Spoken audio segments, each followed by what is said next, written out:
திருவள்ளூர் மாவட்டம் பெரியபாளையம் அருகே இறால் பதப்படுத்தும் தனியார் தொழிற்சாலையில் ஏற்பட்ட அமோனியா வாயு கசிந்து ஏற்பட்ட பயங்கர விபத்தில் 2 இளம் பெண்கள் பரிதாபமாக உயிரிழந்த சம்பவம் அதிர்ச்சியை ஏற்படுத்தியுள்ளது.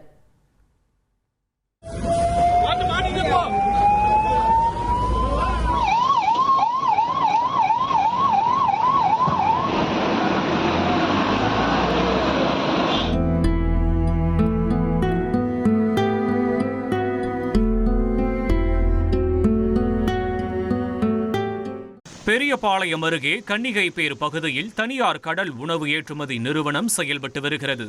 இங்கு வழக்கம் போல் பணி நடந்து வந்தபோதுதான் யாரும் எதிர்பார்க்காத விதமாக அமோனியா வாயு கசிந்து பெரும் விபத்து ஏற்பட்டது. கண் நெரிச்சல், மூச்சு திணறல் ஏற்பட்டு பணியிலிருந்த 60க்கும் மேற்பட்ட வடமாநில தொழிலாளர்கள் அடுத்தடுத்து மயங்கியதால் பரபரப்பு தொற்றிக் கொண்டது.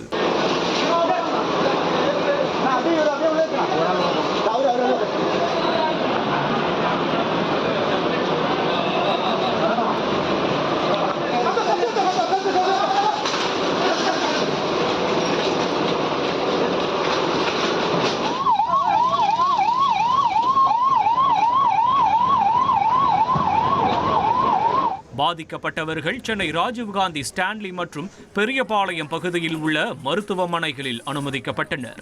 தொடர்ந்து சிகிச்சை தொடர்பான பணிகளை முடுக்கிவிடும் வகையில் அமைச்சர்கள் ஆதவர்ஜுனா, ராஜ்மோகன், அருண்ராஜ், குமார், மரிய வில்சன் உள்ளிட்டோர் மருத்துவமனைகளுக்கு விரைந்தனர். ரசாயன வாயு பயன்படுத்தும் ஆலைகளில் கூடுதல் கண்காணிப்புக்கு நடவடிக்கை எடுக்கப்படும் என்று அமைச்சர் அருண்ராஜ் தெரிவித்தார். பேஷண்ட்ஸ்லாம் பார்த்தீங்கன்னா அவங்க முகம் வீங்கி கொஞ்சம் அவங்க அந்த ரெஸ்பிரேட்டரி ட்ராக்னு சொல்றதெல்லாம் கொஞ்சம் எடிமா ஆகி பல்மனரி அந்த லங்ஸ் எல்லாம் அஃபெக்ட் ஆயிருக்கு. இண்டஸ்ட்ரியல் சேஃப்டி டிபார்ட்மெண்ட்டும் அந்த இண்டஸ்ட்ரீஸ்லாம் போய் இது மாதிரி நச்சு அதிக விஷத்தன்மையுடைய நச்சு ரசாயனங்களை பயன்படுத்தக்கூடிய இண்டஸ்ட்ரீஸும் இன்னும் கூடுதல் கவனம் செலுத்தணும், கூடுதல் மேற்பார்வை இருக்கணுங்கிறதா நான் சொல்லியிருக்கேன். இதனையடுத்து ஒடிசா மாநிலத்தைச் சேர்ந்த 19 வயதான ஜுமானி ஜுவாங், 20 வயதான மாலோதி ஆகிய 2 இளம் பெண்கள் பரிதாபமாக உயிரிழந்ததாக அறிவிக்கப்பட்டது. உயிரிழந்தவர்களின் குடும்பங்களுக்கு தலா 2 லட்சம் ரூபாய் நிவாரணம் அறிவித்த முதலமைச்சர் ஜோசப் விஜய் அவர்களது உடலை சொந்த ஊருக்கு அனுப்பி நல்லடக்கம் செய்ய அனைத்து நடவடிக்கைகளும் எடுக்கப்படும் என உறுதியளித்தார். அமோனியா கசிவு சம்பவம் தொடர்பாக 3 நாட்களுக்குள் இறுதி அறிக்கை சமர்ப்பிக்க அதிகாரிகளுக்கு முதலமைச்சர் விஜய் உத்தரவிட்டார்.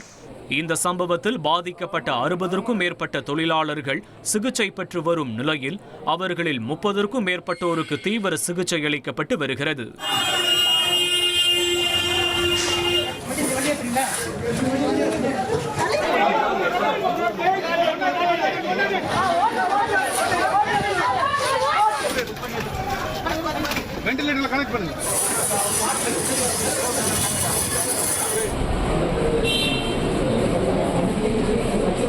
இது ஒரு புறம் இருக்க, வாயு கசிவு விபத்து நடந்த தொழிற்சாலையில் தேசிய மற்றும் மாநில பேரிடர் மீட்பு படையினர் வாயு கசிவை முழுமையாக கட்டுக்குள் கொண்டு வந்துள்ளனர்.